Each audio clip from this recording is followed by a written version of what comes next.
The Senate will come to order, and the chaplain, Dr. Barry Black, will lead the Senate in prayer.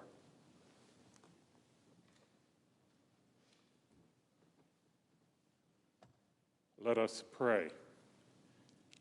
Eternal God, who commands the morning to appear, we place our trust in you.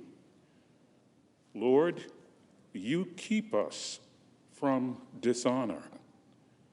Continue to show our lawmakers the path where they should walk. Point them to the right road.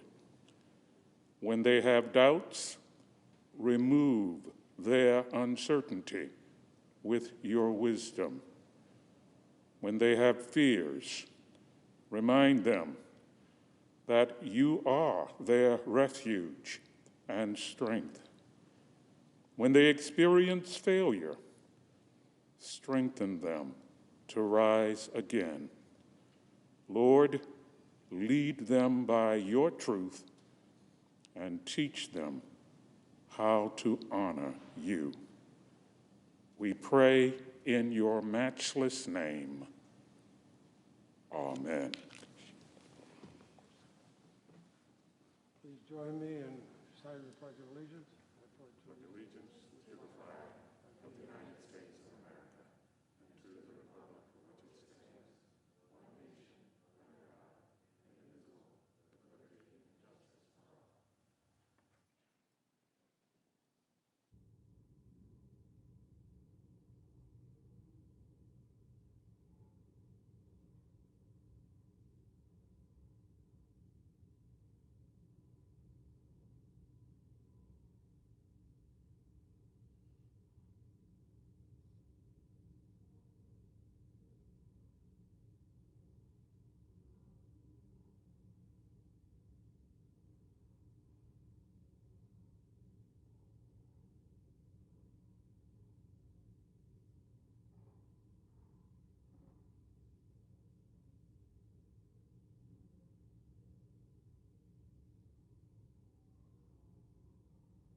Under the previous order, the leadership time is reserved.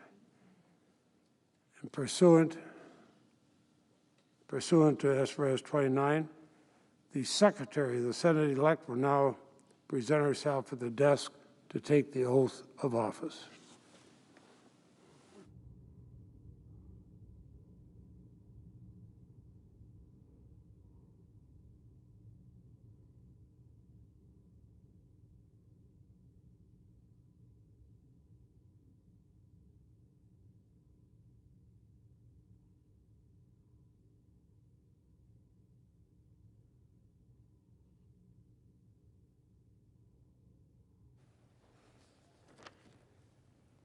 Do you solemnly swear that you will support and defend the Constitution of the United States against all enemies, foreign and domestic, that you bear true faith and allegiance to the same? Do you take this obligation freely, without any mental reservation or purpose of evasion, and that you will well and faithfully discharge the duties of the office in which you're about to enter, so help you God? I do. Congratulations, Madam Secretary. Thank you.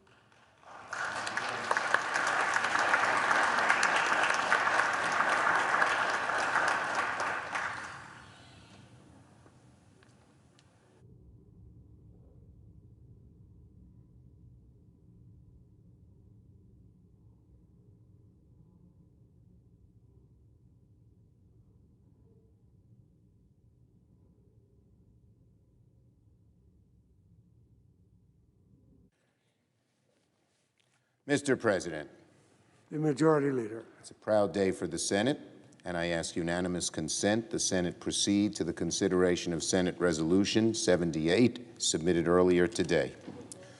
The clerk will report. S.Res. 78, notifying the President of the United States of the election of the Secretary of the Senate. Is there objection to proceeding to the measure? Hearing none, so ordered.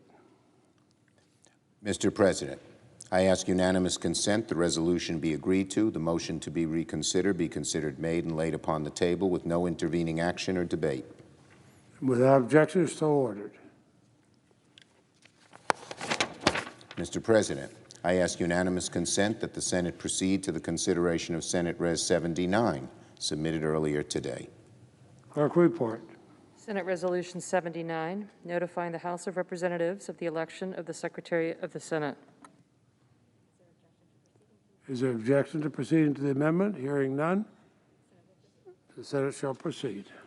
Mr. President, I ask unanimous consent the resolution be agreed to and the motion to be reconsidered be considered made and laid upon the table with no intervening action or debate.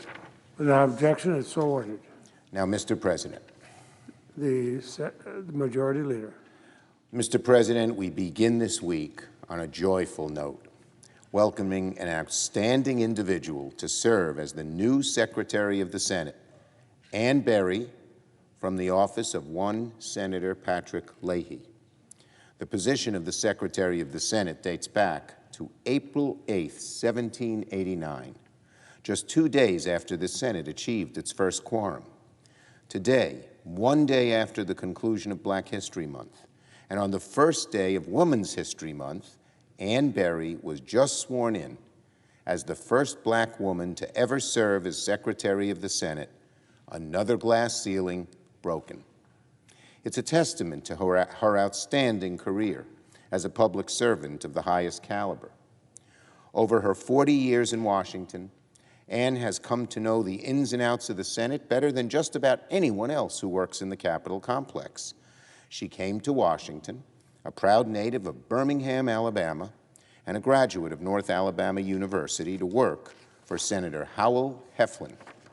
Clearly, word got around about her talents, because over the course of her career, she went to work for Senators Carper, Edwards, Moynihan, Jones, and most recently as Senator Leahy's Deputy Chief of Staff, where she was an indispensable resource, not only to Senator Leahy's office, but to my team and to countless other senators.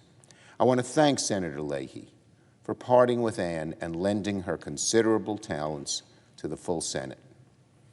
He told me he regretted her going, but he was so glad that the Senate had seen her talents.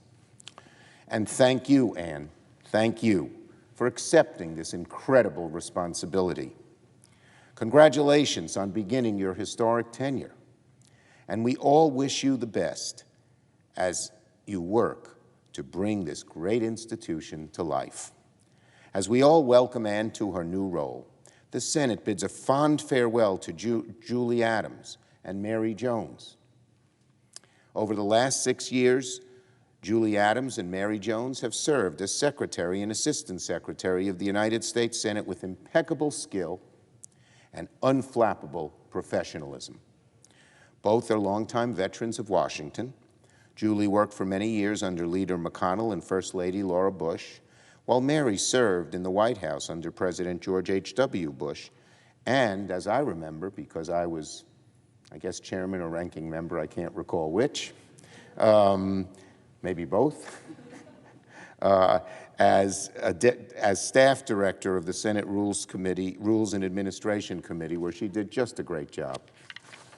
Both of them are friendly and familiar faces around here in the Senate.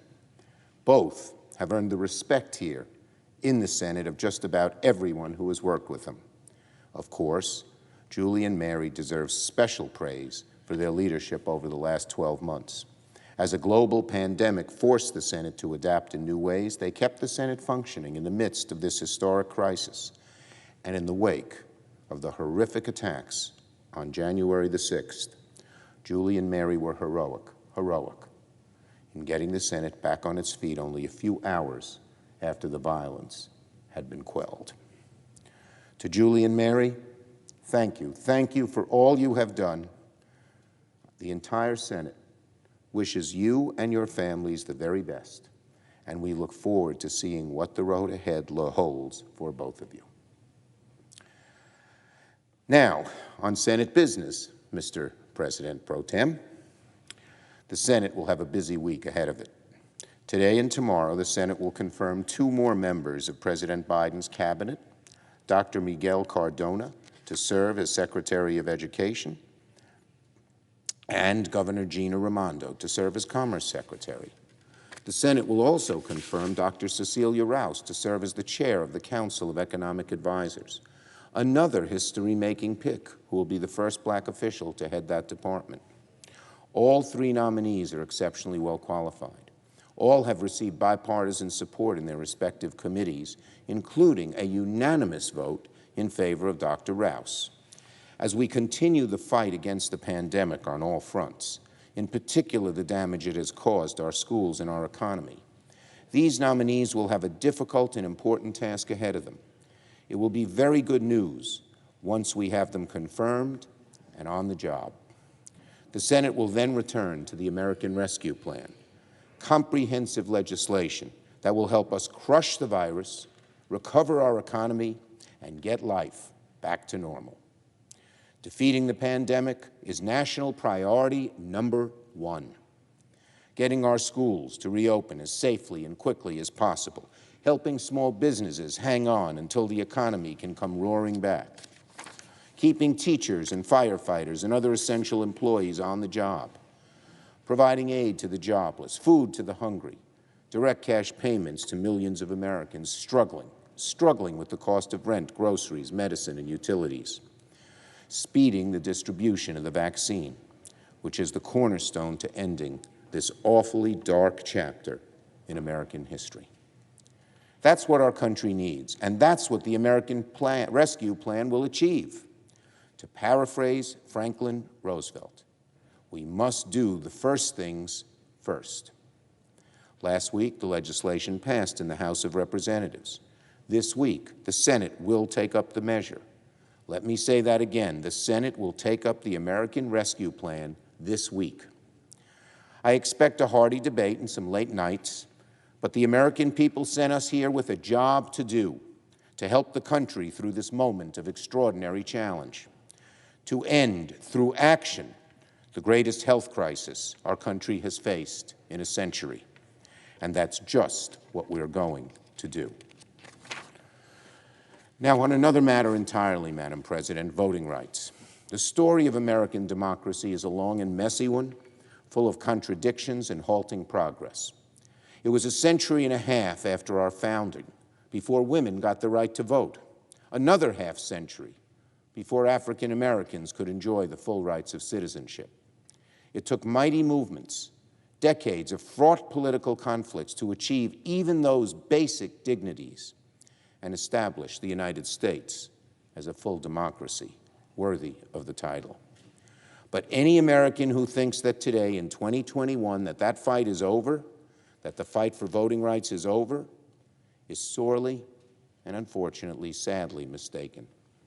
In the wake of the most recent election, an election that the former president has repeatedly lied about and claimed was stolen, more than 253 bills in 43 states have been introduced to tighten voting rules under the pernicious, nasty guise of election integrity.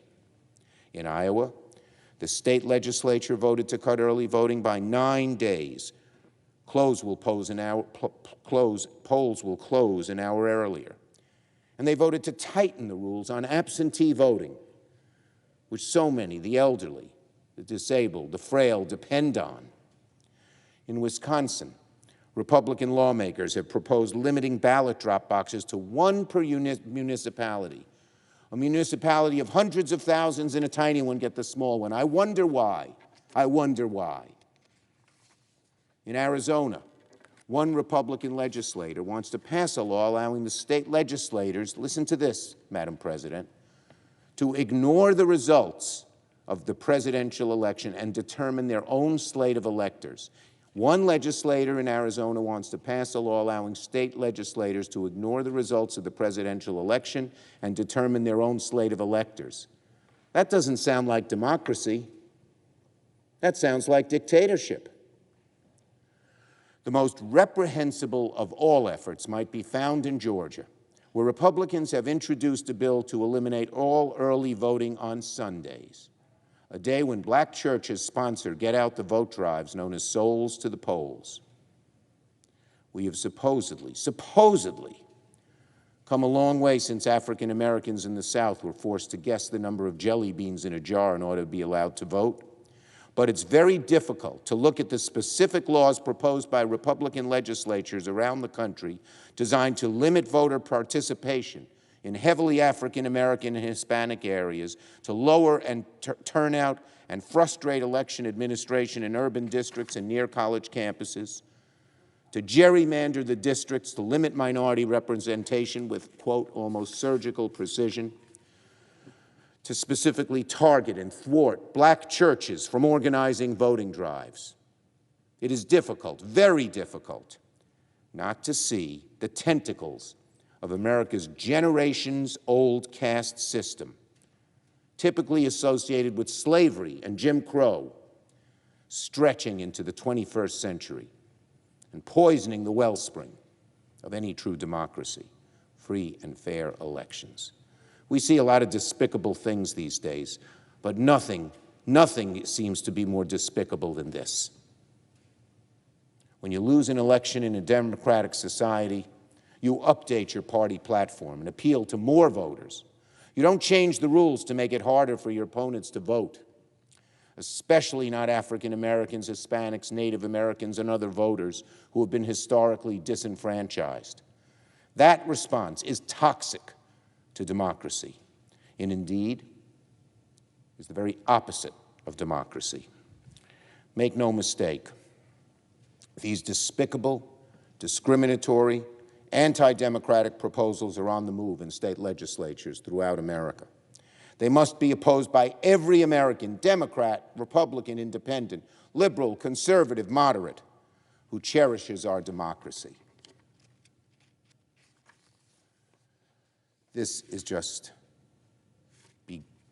it's incredible what they are trying to do. Incredible. We must do everything we can to stop it. I yield the floor. Yield the floor yet.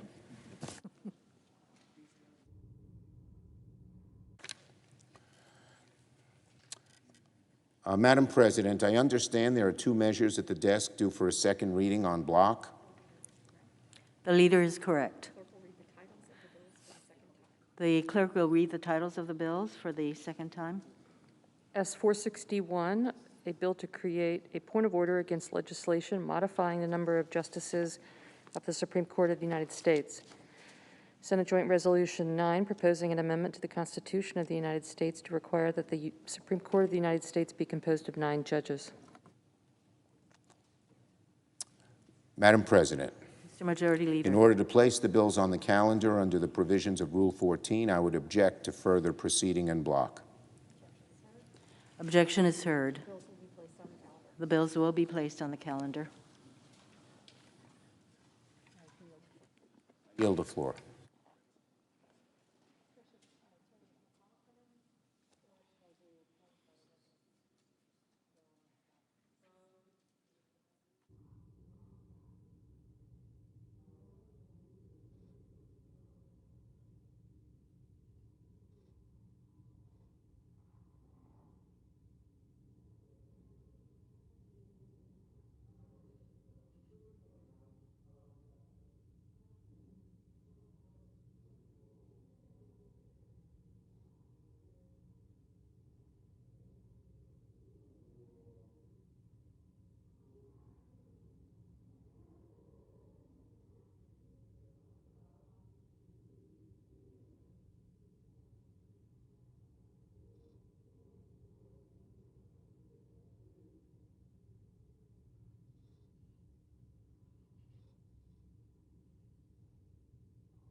Madam President. Mr. Republican Leader. Once again, communities across my home state of Kentucky are enduring the aftermath of very severe weather. From east to west, heavy rains have drenched the Commonwealth. Sadly, some of the hardest hit areas were still in the midst of trying to recover from last month's dangerous ice and snow. Emergency crews, first responders, and now the Kentucky National Guard are continuing to work around the clock to prevent this bad situation from becoming entirely tragic. An entire nursing home in McGoffin County was evacuated as a safety precaution. A feet of water submerged vehicles and caused power outages in Callaway County. Wolfe County firefighters followed the light of a cell phone and saved the family of 5 who'd been trapped in their car. Once again, Kentucky's brave first responders are stepping up at a time of need. We're all grateful for their dedicated efforts and praying for their safety. All Kentuckians can help the first responders by continuing to follow the recommendations of local emergency personnel. So my team and I are closely monitoring the situation and we'll be ready to assist however we can. Now, another matter, at about 2 o'clock on Saturday morning, House Democrats rammed through the bonanza of partisan spending they're calling a pandemic rescue package. Only Democrats voted for it. Both Republicans and Democrats voted against it. Last year, under a Republican Senate and a Republican administration, Congress passed 5 historic coronavirus relief bills, 5 of them. Not one of the 5 bills got fewer than 90 votes in the Senate or less than about 80% over in the House. But alas, this time, Democrats have chosen to go a completely partisan route. Even famous liberal economists and liberal editorial boards are saying their half-baked plan is poorly targeted to what families need. So we've gone from passing COVID relief with 80% and 90% bipartisan supermajorities last year to the Speaker of the House ramming this through with just 50.7% of the House on Friday night. The bill contains all kinds of liberal spending on pet projects with no relationship whatsoever to pandemic relief. Now remember, we're almost to the 1-year anniversary of a leading House Democrat admitting they see this whole crisis as, quote, a tremendous opportunity to restructure things to fit our vision, end quote. So, sorry to all the American families who've just been hoping to get their jobs back, their schools back, and their lives back. Democrats are more interested in some restructuring. That's why only 1%, Madam President, 1% of this huge package goes directly to vaccinations. 1% for vaccinations. That's why it proposes another 12-digit sum of federal funding for K through 12 schools, even though science tells us schools can be made safe right now. About 95% of that funding won't even go out this fiscal year. 95% of the school funding in this bill won't go out this year. And this is an emergency package.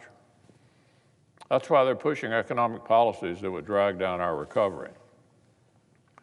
Like the House votes for a one-size-fits-all minimum wage policy that would kill 1.4 million jobs, or continuing to pay laid-off workers a premium to stay home that would extend well into a recovery where job growth and rehiring will be pivotal. Whenever their long-term liberal dreams come into conflict with what Americans actually need right now, Democrats decided their ideology should win out. Well, Madam President, it didn't have to be this way. We could have built more practical policies to help the American people move forward.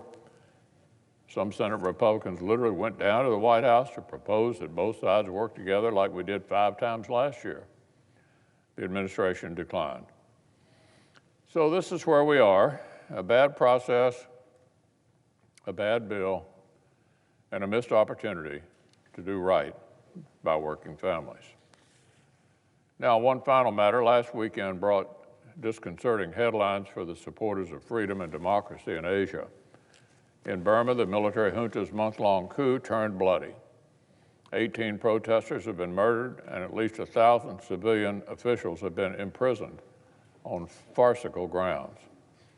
Over in Hong Kong, China's puppet regime arrested 47 democracy advocates, including some who helped draw millions to the streets in peaceful protest in 2019, and are now holding them without bail. Unfortunately, in both places, this sort of repression has become a familiar part of life, and it could be a dark review of developments elsewhere if the free world does not act.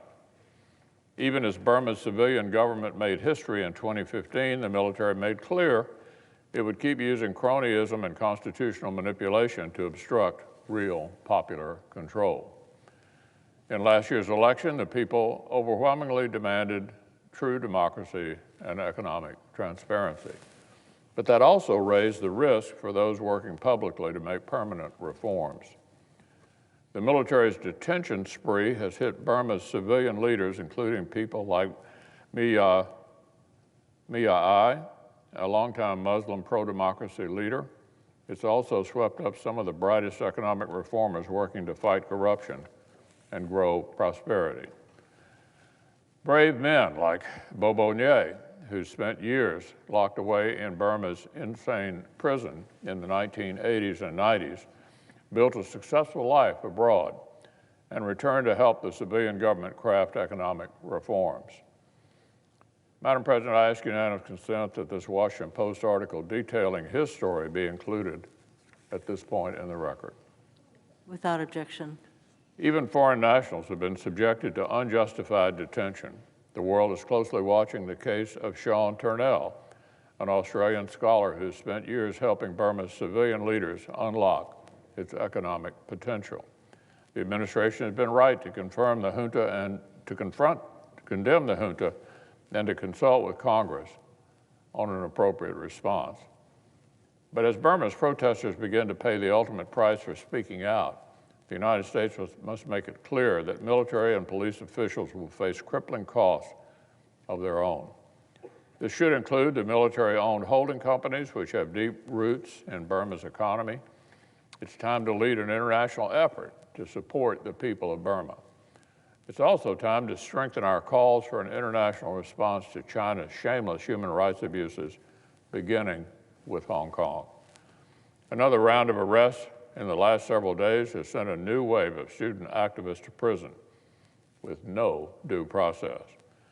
They join veteran pro-democracy reformers like my friends Martin Lee and Jimmy Lai, who were already rounded up.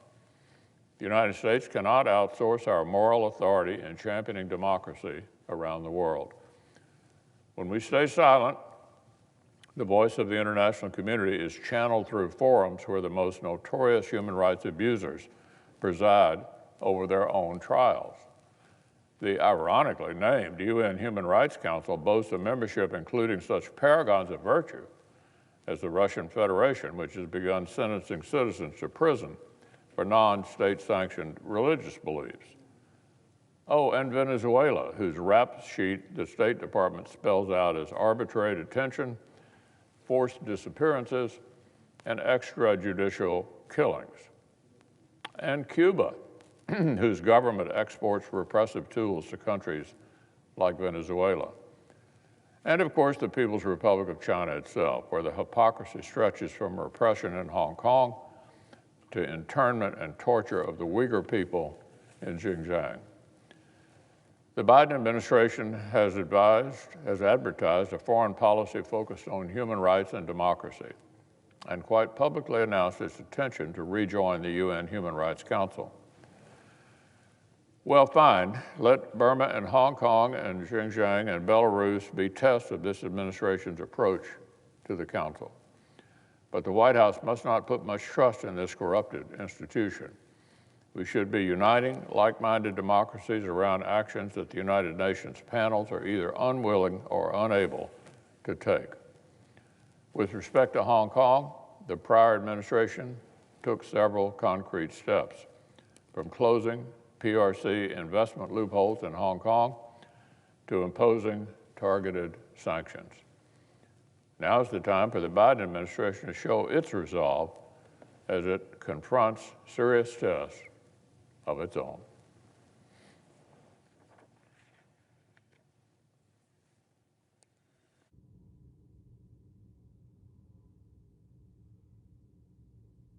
Just the opposite quorum. The clerk will call the roll. Ms. Baldwin. Withhold.